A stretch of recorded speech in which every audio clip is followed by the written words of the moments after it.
ঢাকা কলেজের প্রিয় শিক্ষার্থীরা, শুভেচ্ছা নিয়ে অনলাইন শ্রেণী কার্যক্রমে আজকের পাঠ্যক্রমে বা আজকের পাঠক্রমে তোমাদের আবার স্বাগত জানাচ্ছি।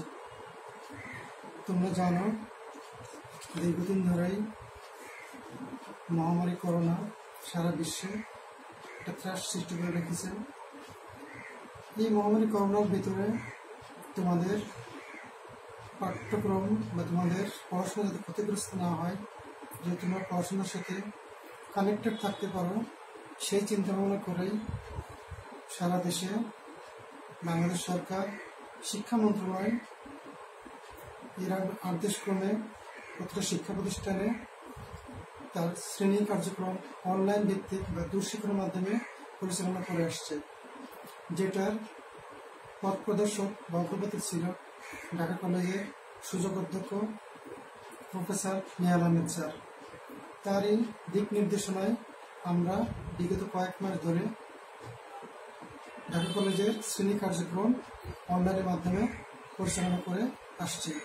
এরই ধারাবাহিকতায় আজকের এই ক্লাসে বা এই সেশনে তোমাদেরকে স্বাগত জানাচ্ছি। আমি মোহাম্মদ কামরুজ্জামান, প্রভাষক, ইসলামের ইতিহাস সংস্কৃতি বিভাগ, ঢাকা কলেজ, ঢাকা। সুপ্রিয় শিক্ষার্থীরা, আমরা জানি ভারত উপমহাদেশের ইতিহাস মূলত মুসলমানদের ইতিহাস। এই মুসলমানদের ইতিহাসে একটা অন্যতম বড় অংশ ছিল সম্রাট আকবর। যে সম্রাট আকবর আমরা পূর্বের ক্লাসে তোমাদের বলেছি, সম্রাট আকবর প্রায় 50 বছর 1555 থেকে 1556 থেকে 1605 খ্রিস্টাব্দ পর্যন্ত তিনি প্রায় দীর্ঘ 5 দশক মুঘল সাম্রাজ্য শাসন করেন। শুধু মুঘল সাম্রাজ্য না, সেই সময় সমসাময়িক সময় সম্রাট আকবর মুঘল সাম্রাজ্যের বাইরে তৎকালীন বিশ্বে তিনি একজন অন্যতম শক্তিশালী শাসক হিসেবে পরিচিতি লাভ করেন।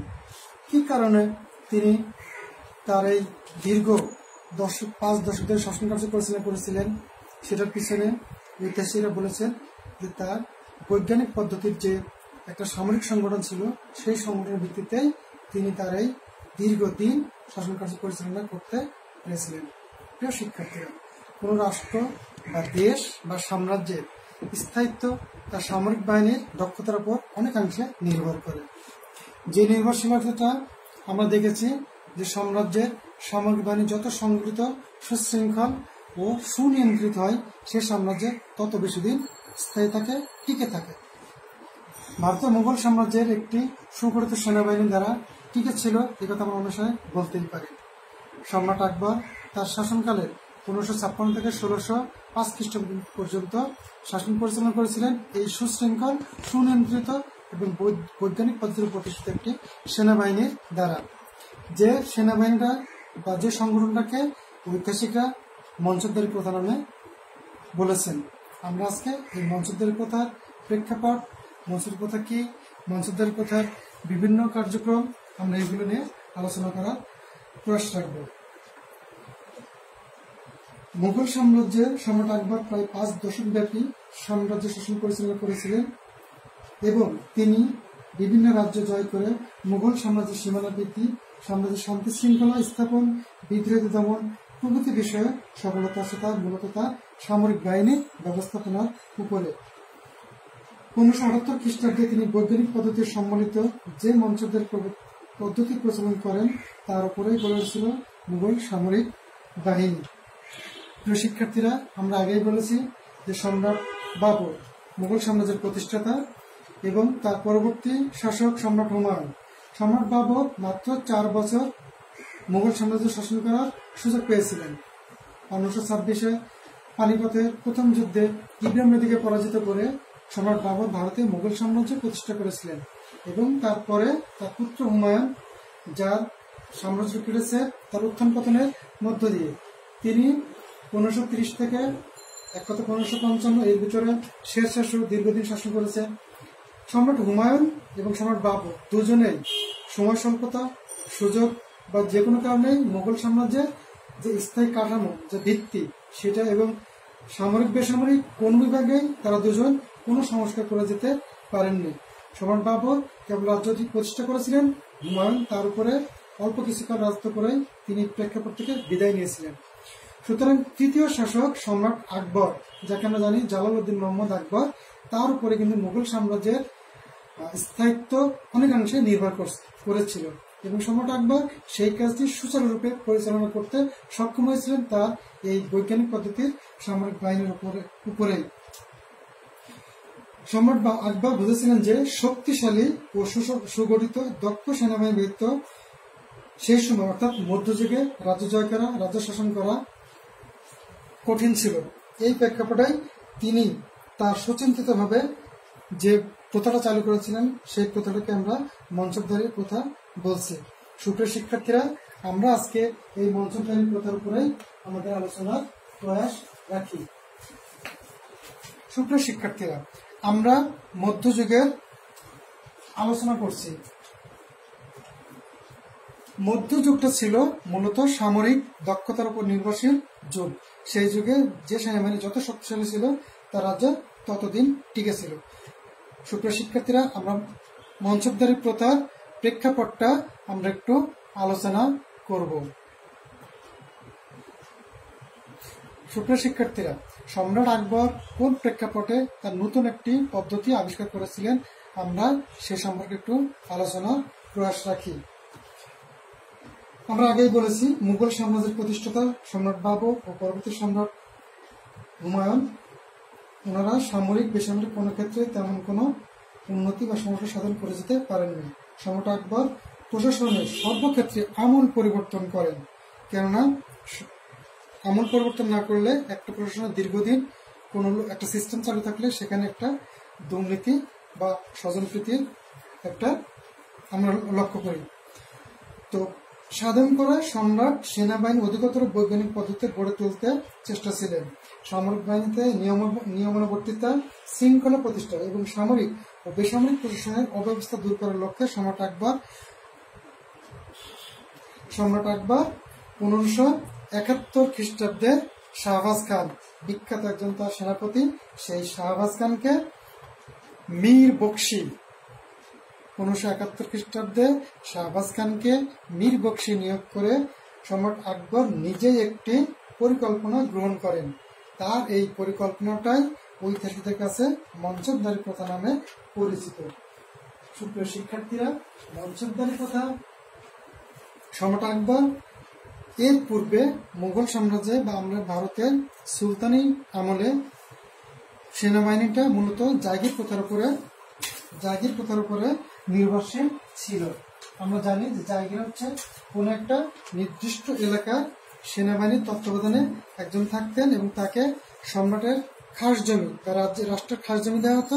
সেই জমি তাকে জাগির স্বরূপ দেওয়া হতো এবং এর বিনিময়ে ওই জাগিরদার সম্রাট বা শাসকদেরকে সৈন্যবাহিনী যোগান দিতেন।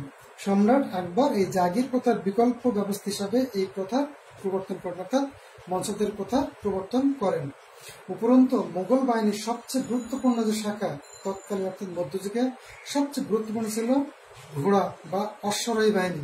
সেই বাহিনীর সুষ্ঠু ব্যবস্থাপনা ও পরিচালনার জন্য মঞ্চবধারী প্রথা প্রবর্তন করা হয়েছিল। কোন ঐতিহাসিকের মতে বা কোন ঐতিহাসিক বলছেন যে পারস্য দেশ, অর্থাৎ এখন বর্তমান যে দেশটাকে ইরান নামে পরিচিত, সেটা একসময় পারস্য দেশ নামে পরিচিত ছিল। সেই পারস্য দেশের অনুকরণে সম্রাট আকবর সেনাবাহিনীতে এই ব্যবস্থা প্রবর্তন করেন।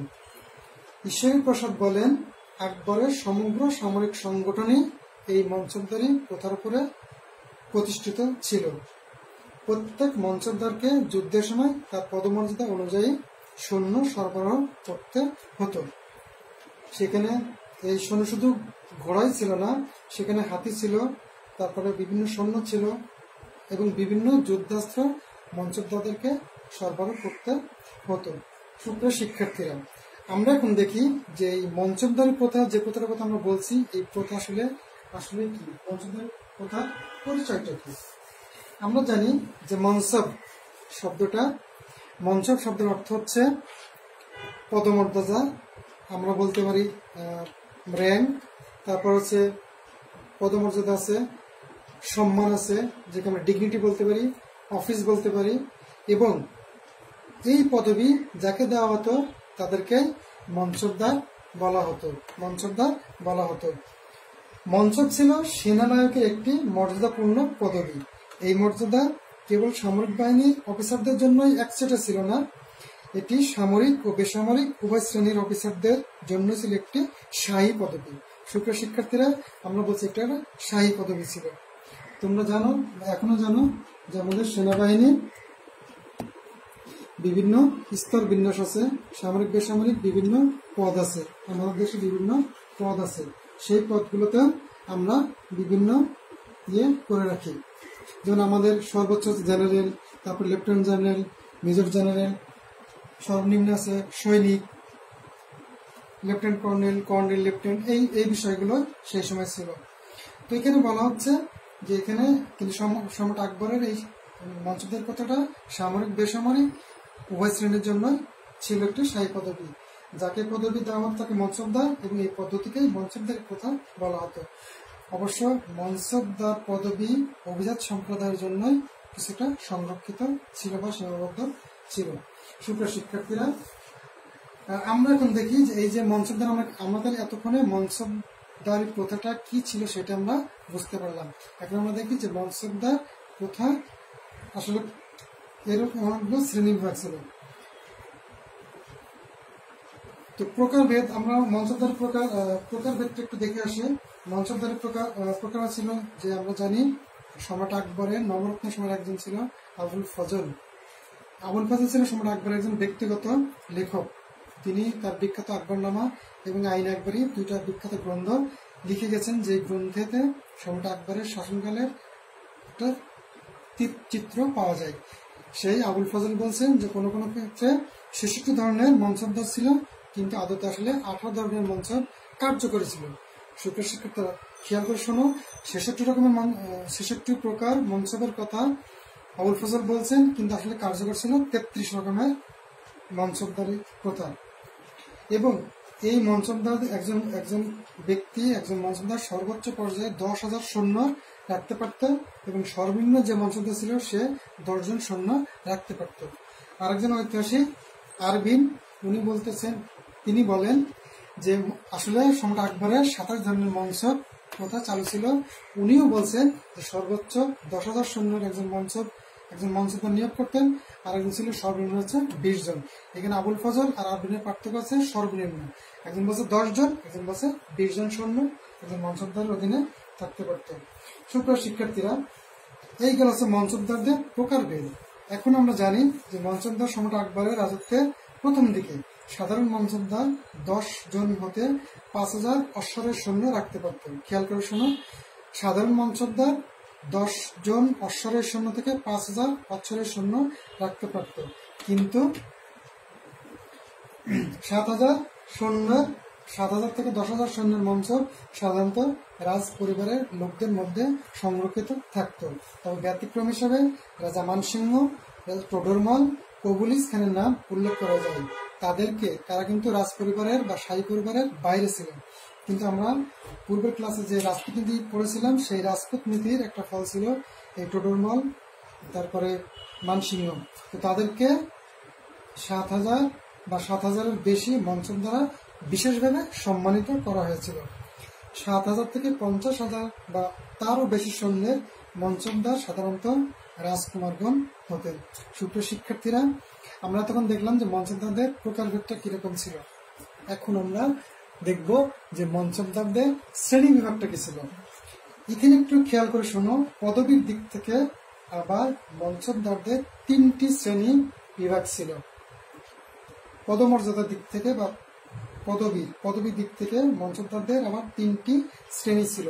প্রথম শ্রেণী 10 থেকে 400 সৈন্য যে মনসবদারকে থাকতো, যে ব্যক্তির কাছে থাকতো, তাকে সাধারণত মনসবদারি বলা হতো।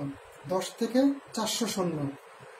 দ্বিতীয় পর্যায় ছিল 500 থেকে 2,500 সৈন্যের মনসবদারদেরকে উমারা বলা হতো।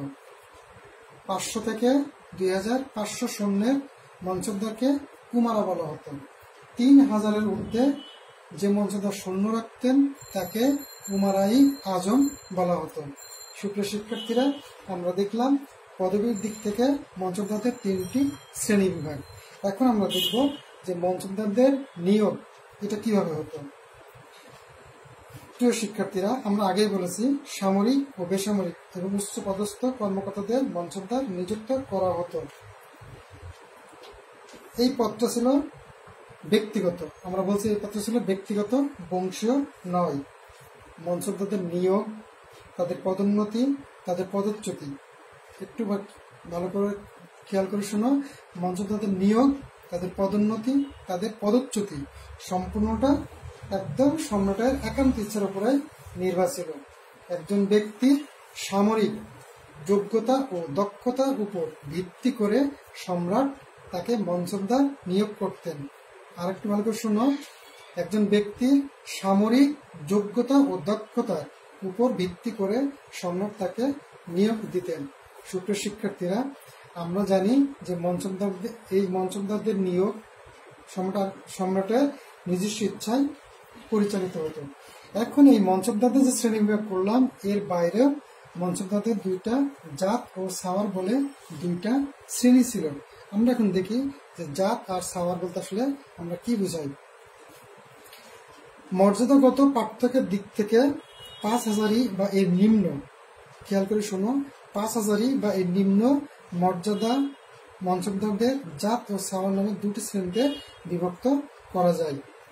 আমরা জানি জাতটা হচ্ছে, আমি আমাদের পরিষ্কার করে দিই, জাত হচ্ছে একজন মঞ্চমদারের স্বাভাবিক যে সৈন্য রাখতে পারত সেটা তাকে জাত বলে। অর্থাৎ আমি উদাহরণস্বরূপ বলি যে একজন মঞ্চমদারের অধীনে 3,000 সৈন্য আছে, সেই মঞ্চমদার তার যে সৈন্য 3,000 এই সৈন্যটাকে জাত বলা হচ্ছে।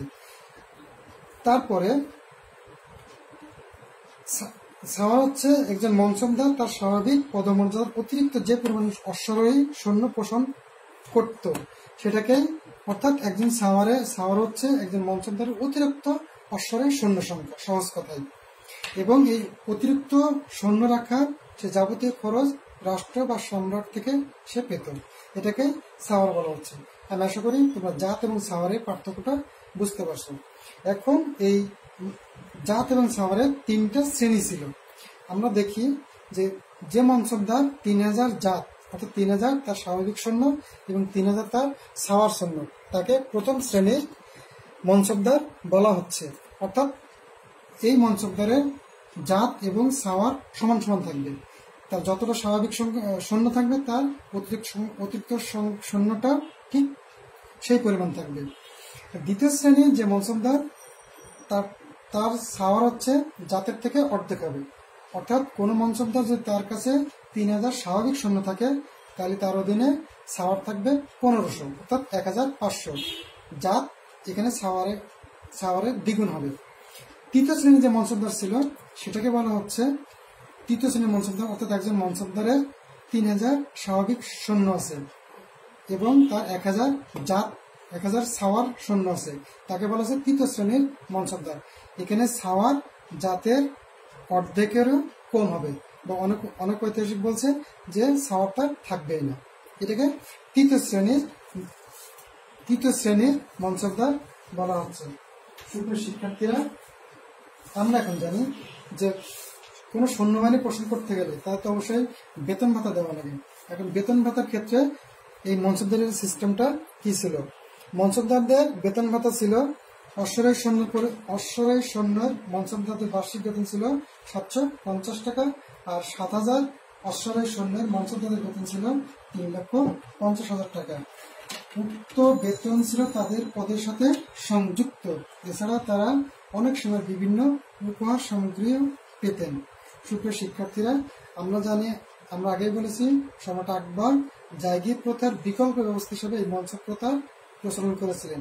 এখানে যে মঞ্চমদারের অধীনে যত সৈন্য, জাত এবং সাওয়ার ছিল এর সমস্ত খরচ কিন্তু রাষ্ট্রকে বহন করতে হতো। এতে একটা আমরা সুবিধা অসুবিধায় পরে আসবো। এখন আমরা দেখি যে মোগল সম্রাট আকবরের সময় এই যে মঞ্চমদার প্রথা ছাড়াও তার আরো অনেকগুলো কয়েকটা বাহিনী ছিল, সেই বাহিনীগুলো সম্পর্কে আমরা একটু আলোচনা করে আসি। সুপ্রিয় শিক্ষার্থী, এখানে একটা কথা বলে রাখি যে এই যে মঞ্চমদারদের একটা যে বিষয় ছিল সেই বিষয়টা ছিল একটা তালিকা রাখতে হতো যে সামরিক বিভাগতে দুর্নীতি দমনের জন্য সম্রাট রাজকীয় সামরিক বাহিনীর সমস্ত অশ্ব বা ঘোড়া চিহ্নিত করেন এবং এই অশ্ব ও সৈন্যদের কি আকৃতি ছিল, তাদের বিবরণ, সংখ্যা একটা বিস্তারিত তালিকা রাখা হতো এবং এটা মঞ্চদারদের জন্য একটা বাধ্যতামূলক কাজ ছিল। এর ক্ষেত্রে হয়েছিল কি যে একই ঘোড়া বা একই অশ্ব অন্য কোনো মঞ্চদার নিজের বলে চালিয়ে দিতে পারতেন না। তো এখানে একটা বৈজ্ঞানিক পদ্ধতিতে কাজ করছিল। আমরা জানি যে এই যে মনসবদার প্রথা সম্রাট আকবর চালু করেছিলেন, এর আসলে সুফলটা কি ছিল বা এর কুফলটা কি ছিল? আমরা জানি যে সম্রাট আকবর, আমরা প্রথমত বলতে পারি যে এই মনসবদার প্রথা একটা প্রথম সুফল ছিল যে কেন্দ্রীয় কোনো সামরিক সংগঠন ছাড়াই একটা বৃহৎ সেনাবাহিনী সম্রাট পোষণ করতে পারতেন। সুপ্রিয় শিক্ষার্থীরা, একটু মনোযোগ বা একটু চিন্তা করো যে সম্রাট আকবরের রাজত্ব, আমরা আগে জানি সম্রাট আকবর বিশাল পুরা ভারতবর্ষ, তৎকালীন পুরো ভারতবর্ষ সম্রাট আকবরের রাজত্বের অধীনে ছিল। এত বড় একটা সাম্রাজ্য শাসন করতে গেলে বা রাজ্য বিজয় করতে গেলে তার বিশাল সেনাবাহিনী ছিল, কিন্তু সাম্রাজ্যের সর্বত্র তার সেনাবাহিনী ছিল, কিন্তু তার কোনো কেন্দ্রীয় সংগঠন ছিল না। সম্রাট যখন যে অঞ্চলে যখন সমস্যা ছিল তখন সেখানে কাউকে ডাক দিতেন, সেই সমস্যাটা সমাধান করতে। তো এত বড় কেন্দ্র, অর্থাৎ দিল্লি থেকে শুধু কাশ্মীরে গিয়ে সেনাবাহিনীকে কিন্তু করতে হতো না, কোনো পদক্ষেপ নিতে হতো না। তো এত বড় একটা সেনাদল গঠন করতে তার কেন্দ্রীয় কোনো সংগঠনের প্রয়োজন ছিল না। দ্বিতীয়ত আমরা বলছি যে সাম্রাজ্যের কোনো অংশ গোলযোগ দেখা দিলে সংশ্লিষ্ট অঞ্চলের মনসবদারগণ তা দমন করতে পারতেন। অর্থাৎ সম্রাট দিল্লিতে বসে আছেন, বাংলা একটা গোলযোগ দেখা দিল, সম্রাটকে রাজকীয় বাহিনী নিয়ে শুধু দিল্লি থেকে বাংলা এসে সেই গোলযোগ দমন করতে হতো না। বাংলা যে মনসবদার ছিল সেই মনসবদারই তৎক্ষণাৎ গোলযোগটা দমন করতে পারতেন। এর একটা অনেক বড় একটা সুবিধা ছিল। এখানে যাতায়াতের অনেক দূরও ছিল তখনকার সময়। আচ্ছা, তৃতীয় ছিল হচ্ছে যে এই মনসবদারগণ যে মনসবদার হতেন সে কিন্তু তার স্বজাতি বা নিজের গোষ্ঠী বা নিজের আত্মীয় স্বজন বা নিজের বংশ থেকেই তার সৈন্য নিয়োগ করতেন। ফলে দলের প্রতি তার একটা আনুগত্য ছিল। যেমন আমরা বলতে পারি যে যদি কোনো মনসবদার পাঞ্জাব থেকে পাঞ্জাবি সৈন্য বা শিখ সৈন্য সংগ্রহ করতেন, এই শিখরা ওই পাঞ্জাবি মনসবদারকে কিন্তু বেশি মান্য করবেন, তার আনুগত্য প্রকাশ করবে। এমনি আমরা যদি বলি দাক্ষিণাত্য থেকে কোনো মনসবদার থাকলে দাক্ষিণাত্য থেকে তিনি সৈন্য বা নিজের বংশ থেকে তিনি সৈন্য সংগ্রহ করতেন এবং এই সৈন্য তার প্রতি বেশি আনুগত্যশীল থাকবে, এটাই আমরা জানি। এর ফলে কি হয়েছিল যে আনুগত্য লাভ করতে এবং সেনাবাহিনীর একতা ও সংহতি রক্ষা করতে সক্ষম হতেন। চতুর্থত কারণ ছিল এর ফলে সামরিক বাহিনীর দক্ষতা অনেকাংশে বৃদ্ধি পায়। এর কারণটা ছিল এর মাধ্যমে বিশাল সেনাবাহিনীর মধ্যে শান্তি ও শৃঙ্খলা বজায় রাখা সম্ভব ছিল। আরেকটা বিষয় ছিল যে গুণ ও দক্ষতার ভিত্তিতে পদোন্নতি হতো। ফলে প্রত্যেক দল যুদ্ধে জয়ী হওয়া বা সম্রাট তাকে যে কাজ দিতেন সেই কাজে জয়ী হওয়ার আপ্রাণ চেষ্টা করত। এর ফলে তাদের ভিতরে দক্ষতা ও অনেক বৃদ্ধি পেত। সুপ্রিয় শিক্ষার্থীরা, আমরা জানি যে প্রত্যেকটা জিনিসেরই নেগেটিভ পজিটিভ দুইটা সাইড থাকে। আমরা এখানে এতক্ষণ মনসবদারি প্রথার সুফলটা বললাম, এর কুফলটা কি ছিল? এর কুফলটা ছিল প্রথমত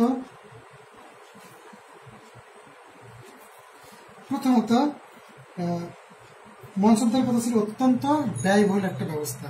এই ব্যয়বহুল ব্যবস্থায় সম্রাট মনসবদারগণ যে সৈন্য রাখতেন, জাত ছাওয়া প্রত্যেকটা সৈন্যের কিন্তু করা হতো। জাত ছাওয়া এটা ছিল অত্যন্ত ব্যয়বহুল একটা পদ্ধতি, যে পদ্ধতিতে একজন মনসবদার যে কোনো সৈন্য রাখতে হতো তাকে অনেক পরিমাণ অর্থ খরচ করতে হতো। এর ফলে কি ছিল যে এই ব্যবস্থাটা আসলে অনেকটা ব্যয়বহুল হয়ে গেছিল। আর দ্বিতীয়টা ছিল যেটা জাতীয় বাহিনী সৃষ্টি একটা অন্তরায় ছিল। আমরা আগেই বলেছি যে সুফলে বলেছিলাম যে কেন্দ্রীয় সংগঠন ব্যতীত একটা বৃহৎ সেনাবাহিনী কিন্তু এর দ্বারা গঠন করা যায়। কিন্তু এর থেকে একটা সমস্যা ছিল যে মনসবদারি প্রথার ফলে জাতীয় কোনো সামরিক বাহিনী গঠন করা একটা অন্তরায় হয়ে যায়। সুপ্রিয় শিক্ষার্থীরা, কারণ এখানে বিভিন্ন বংশ গোত্র বা বিভিন্ন অঞ্চল থেকে এই মনসবদার নিয়োগ করা হতো, ফলে জাতীয় কোনো বাহিনী গড়ে ওটা কিন্তু একটা অন্তরায় ছিল। তৃতীয়ত, সম্রাটকে প্রতারণার সুযোগ সৃষ্টি করা হয়েছিল। এর কারণটা কি ছিল? যে একজন মনসবদার, ধরলাম তার 3000 সৈন্যের একটা মনসবদার তাকে দেওয়া হয়েছে, কিন্তু আদতে তার 3000 সৈন্যের মনসবদারি ছিল কিনা বা তার জাত ও সাওয়ার সৈন্যের সঙ্গে সমান ছিল কিনা, এটা কিন্তু শুধু দিল্লি থেকে সম্রাটকে দেখাদারি করতে পারতেন না। সুতরাং এখানেও একটা প্রতারণার সুযোগ আমরা লক্ষ্য করি। তারপর কারণটা ছিল, তৃতীয় কারণ ছিল যে ক্ষুদ্র ক্ষুদ্র দলে বিভক্ত হওয়ার সৈন্যদের মধ্যে ঐক্য বিনষ্ট হয়। সুপ্রিয় শিক্ষার্থীরা, আমরা জানি সেনাবাহিনী একটা ইউনিক একটা কমান্ডের অধীনে চলে। একদম সর্বোচ্চ থেকে সর্বনিম্ন পর্যায়ে তারা একটা কমান্ড ফলো করে। এই কমান্ডার কারণ এটা সম্ভব হয় যখন একটা জাতীয় সেনাবাহিনী থাকে। যেমন আমাদের দেশে একদম সেনাবাহিনীর সর্বোচ্চ যে মেজর জেনারেল, তার থেকে একদম সর্বনিম্ন একজন সৈনিক, এটা কিনা চেইন অফ কমান্ড বলে সেনাবাহিনী। এটা সম্ভব কারণ আমাদের দেশ সেনাবাহিনী একটা জাতীয় সেনাবাহিনী। কিন্তু আমরা এই মঞ্চদারি প্রথা দেখেছি, যেখানে আসলে বিভিন্ন গোত্র থেকে, বিভিন্ন অঞ্চল থেকে ক্ষুদ্র ক্ষুদ্র এক একটা ব্যক্তির অধীনে সেনাবাহিনী ছিল এখানে। এই জন্য এই জাতীয় ঐক্যটা বিনষ্ট হয়ে গেছিল। এখানে জাতীয় ঐক্যটা গড়ে ওঠার কোনো সুযোগ ছিল না। ক্ষুদ্র ক্ষুদ্র বিভক্তি সৈন্য দলের এই ঐক্যটা নষ্ট হয়ে গেল। পঞ্চম কারণ ছিল মনসবদারদের পারস্পরিক কলহের পথ প্রশস্তকরণ। আমরা আগেই বলেছি, যেখানে মনসবদার একই এলাকা থেকে হয়তো 2 জন বা 3 জন মনসবদার ছিল বা একটা রাষ্ট্র থেকে, এখানে প্রত্যেক মনসবদারই চেতেন সে সম্রাটের অনুগ্রহ লাভ করে সম্রাটের আস্থাভাজন হবে। এখানে একজন অপরজনকে পরাজিত করার জন্য বা তাকে বিপদগামী করার জন্য বা প্রতারণা করার জন্য বিভিন্ন সুযোগ খুঁজত। এই সুযোগের ফলে তারা একে অপরের সাথে কলহে বা পারস্পরিক কলহতে তারা লিপ্ত থাকত। সুপ্রিয় শিক্ষার্থীরা, আমরা জানি যে কোনো বিষয়ে সুফল কুফল দুইটাই থাকে। আমরা এই মনসবদারি প্রথা ছাড়াও আর একটা বিষয় একটু আলোচনা করি। সুপ্রিয় শিক্ষার্থীরা, আমরা জানি যে মনসবদারি প্রথা সম্রাট আকবরের একটা বৈজ্ঞানিক প্রথা ছিল, যে প্রথাটাই ভিত্তি করে মুঘল সামরিক বাহিনীটাই দাঁড়িয়েছিল। প্রিয় শিক্ষার্থীরা, আমরা এতক্ষণ সম্রাট আকবরের মুঘল সামরিক সংগঠন বা মনসবদারি প্রথার আলোচনা করেছি। মনসবদারি প্রথা এবং মুঘল সামরিক সংগঠন সম্পর্কে আলোচনা করেছি। সম্রাট আকবর মনসবদারি প্রথার মাধ্যমে এক শক্তিশালী সেনাবাহিনী গড়ে তোলেন, যা দ্বারা তার সাম্রাজ্যের স্থায়িত্ব বৃদ্ধি পায় বহু গুণে। বস্তুত মনসবদারি প্রথায় সামরিক, বেসামরিক ও অভিজাত শ্রেণী এক সত্তায় পরিণত হয়।